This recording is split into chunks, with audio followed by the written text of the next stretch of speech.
Okay, welcome back. In the last session, we have learned that chemical change and chemical equations और कुछ chemical reaction के बारे में भी हम लोगों ने जाना कि केमिकल रिएक्शन क्या होता है, इसका कैरेक्टरिस्टिक्स क्या है, कैरेक्टरिस्टिक्स ऑफ केमिकल रिएक्शन, जिसमें हम लोगों ने पहचाना कि केमिकल रिएक्शन हमारे इन्वायरमेंट में हो रहा है तो हमें पता कैसे चलेगा. We will recall again today. और आज का जो हमारा टॉपिक है वो होने वाला है how to balance the chemical equations. Last class में भी हम लोगों ने बैलेंसिंग का कुछ पोर्शन को हीट एंड ट्रायल मेथड से हम लोगों ने देखा था. आज के क्लास में भी हम लोग हीट एंड ट्रायल मेथड के अलावा एक स्पेशल मेथड है जिस मेथड से कहते हैं कि सभी को हम लोग सॉल्व कर सकते हैं, सभी को नहीं लेकिन मैक्सिमम क्वेश्चन को हम लोग सॉल्व कर पाएंगे. हीट एंड ट्रायल मेथड से क्या होता है कि कुछ क्वेश्चंस को सॉल्व करने में डिफिकल्टीज आपको आती है उसमें, क्योंकि हीट एंड ट्रायल में आपको सोचना थोड़ा सा पड़ता है. इसमें आपको कुछ भी सोचना नहीं है. मैथमेटिक्स अगर आपको आता है you will able to solve easily any kind of chemical equation up to your level. Okay, 10 तक का जो भी लेवल है इसको हम लोग बहुत आसानी तरीके से बैलेंस करना सीखेंगे. आज का ये सेशन बहुत इंटरेस्टिंग होने वाला है, तो बने रहिए. चलिए देखते हैं आज का हम लोग एक एग्जाम्पल के साथ कि हम लोग बैलेंस करना है. एक इक्वेशन है, please try to solving this questions. Balance the following chemical equation when iron is reacts with water to form what, iron oxide plus evolution of hydrogen gas. ये आपके सामने एक रिएक्शन है, आपको बैलेंस करना है. तो हीट एंड ट्रायल मेथड से सर बैलेंस कैसे करेंगे? बहुत आसानी से करेंगे सर. क्या करते हैं, पहले हम लोग फाइंड करते थे. मैंने बताया था आपको कि क्या करोगे आप लोग, सबसे पहले फाइंड करोगे दोनों साइड, टेबल बनाते थे. क्या क्या एलिमेंट है जो पार्टिसिपेट किया है? आयरन है, हाइड्रोजन है और ऑक्सीजन है. क्या इसके अलावा और कोई एलिमेंट्स है? नहीं है. एक साइड ये LHS और दूसरा साइड RHS का टेबल बनाते थे सर. ये हमारा होता है हीट एंड ट्रायल मेथड. दूसरा हमारा काम होता है कि LHS में जो भी एलिमेंट्स हैं उस एलिमेंट्स का संख्या कितना, नंबर कितना, उसको लिखते हैं. तो LHS में आयरन कितना है सर? 1 है. हाइड्रोजन कितना है? 2 है. ऑक्सीजन कितना है? 1 है. यही बात करें RHS का तो आयरन यहाँ पे हमें 3 दिख रहा है, ऑक्सीजन 4 दिख रहा है और हाइड्रोजन कितना है? तो सर 2 है. सर इनबैलेंस्ड, बैलेंस्ड और unbalanced, unbalanced chemical equation we have to balance it. तो सर कैसे बैलेंस करते हैं? आपने फॉर्मूला बताया था. क्या मैंने फॉर्मूला बताया कि इसको बैलेंस करने के लिए सबसे पहले हम लोग उस एलिमेंट को सेलेक्ट करेंगे जिसका कि नंबर में दोनों साइड डिफरेंस हो. नंबर में क्या हो रहा है? डिफरेंस हो रहा है. जैसे आपका यहाँ पे सर आप देखोगे, कहोगे कि सर सिर्फ एक हाइड्रोजन ही एलिमेंट है जिसमें कॉमन है, बाकी सभी में डिफरेंस है. इसका भी सीक्वेंस होता है, पहले हम लोग मेटल्स को लेते हैं, नॉन मेटल्स को, फिर ऑक्सीजन, फिर at the end of hydrogen को हम लोग बैलेंस करते हैं. तो यहाँ पे हम लोग क्या करेंगे, सबसे पहले लेंगे यहाँ पे आयरन. आप देखिए तो आयरन राइट साइड में आपका कितना है? तो आयरन की संख्या आपको है 3. आयरन कितना है? 3 है. जबकि लेफ्ट साइड में आपका आयरन कितना है? 1 है. कितना है? 1 है. तो सर 3 करना है, क्या करना होगा? Multiplied by 3. चलिए मल्टीप्लाई कर दिया हम लोगों ने 3. आयरन तो बैलेंस हो गया सर, ठीक है. इसके बाद ऑक्सीजन, ऑक्सीजन है RHS में सर 4 है, लेकिन यहाँ पे ऑक्सीजन जो लेफ्ट साइड में है वो 1 है. तो क्या करेंगे? मल्टीप्लाई करेंगे. कितना से? 4 से. चलिए 4 से मल्टीप्लाई कर दिया. जैसे ही 4 से मल्टीप्लाई ऑक्सीजन में किया हमने, तो यहाँ पे हमने देखा कि सर हाइड्रोजन भी LHS में चेंज हो गया इंटू 4, यानी कि यहाँ पे क्या हो गया? LHS में 8 ऑक्सीजन हो गया और RHS में सर ओनली 2 ऑक्सीजन है. कैसे बैलेंस होगा फिर? तो क्या करेंगे हम लोग, यहाँ मल्टीप्लाई कर देंगे. कितना से? 4 से. कितना से मल्टीप्लाई कर देंगे? 4 से. ठीक है, 2 इंटू 4.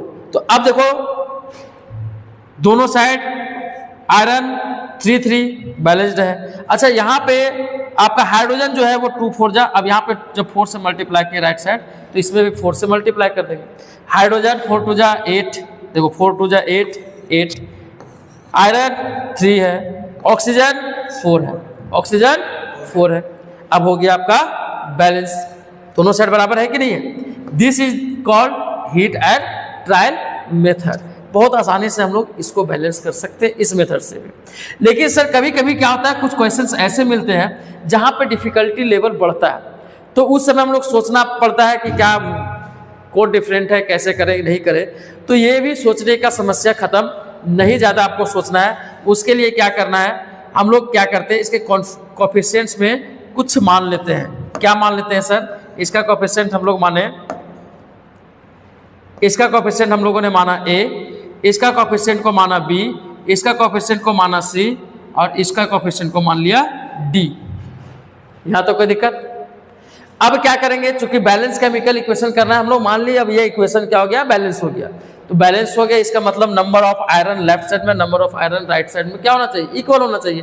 तो हम लोग क्या करेंगे, इसको इक्वल करेंगे। कैसे सर, तो देखो यहाँ पे लेफ्ट साइड में 1 इंटू ए, यानी क्या होगा, आयरन कितना है आपका, आयरन कितना है, ए है। तो सर ये it should be equal to the iron in right side, number of iron in right side. Iron right side में कितना है सर, 3 इंटू सी, यानी sir it is equal to 3c। अब यहीं पे अगर हम लोग बात करें हाइड्रोजन का, किसका बात करें, हाइड्रोजन का, तो हाइड्रोजन का देखो लेफ्ट साइड में कितना है, 2 इंटू बी, यानी इट विल बी 2b। क्या हो जाएगा, 2b हो जाएगा। इक्वल्स टू किसके बराबर होना चाहिए, तो 2d के बराबर होना चाहिए। किसके बराबर होना चाहिए, 2d का। ठीक है, इसके बाद है आपका ऑक्सीजन का बात करें हम लोग। ऑक्सीजन कितने हैं बताइए, लेफ्ट साइड में b है, राइट साइड में ऑक्सीजन कितना है, 4c। कितना है, 4 इंटू सी। जैसा कि आपने देखा कि Fe iron A equals to 3c, hydrogen 2b equals to क्या हो जाएगा, 2b is equals to 2d। Oxygen left side में कितना है, b, और राइट साइड में कितना है, 4 इंटू सी, यानी कि 4c। जब कंपेयर करेंगे इसके बाद हम लोग इसको यहाँ से क्या करेंगे, अब मानेंगे। यहाँ से हमारा प्रोसेस क्या होता है, बहुत ही simple, A B C D. Sir आपने देखा कि सर 4 वेरिएबल है, कैसे निकालेंगे, बहुत आसान तरीका है इसको भी फाइंड करने का। हम लोग यहाँ पे क्या करते हैं, मान लेते हैं। क्या मानते हैं सर, लेट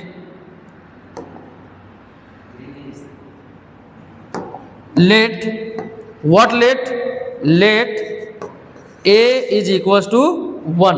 किसी एक वेरिएबल को हम लोगों ने मान लिया, a इक्वल टू को क्या मान लिया, a को 1 मान लिया। a किसके बराबर है, 1 के बराबर है। तो यहाँ से क्या हो जाएगा सर,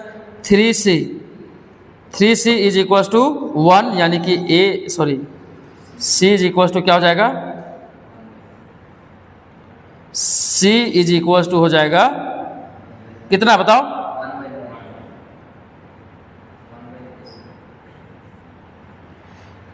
चलो इसे ऐसा करते हैं, c को ही 1 मान ले। Let c is equal to 1, then what, a will be 3।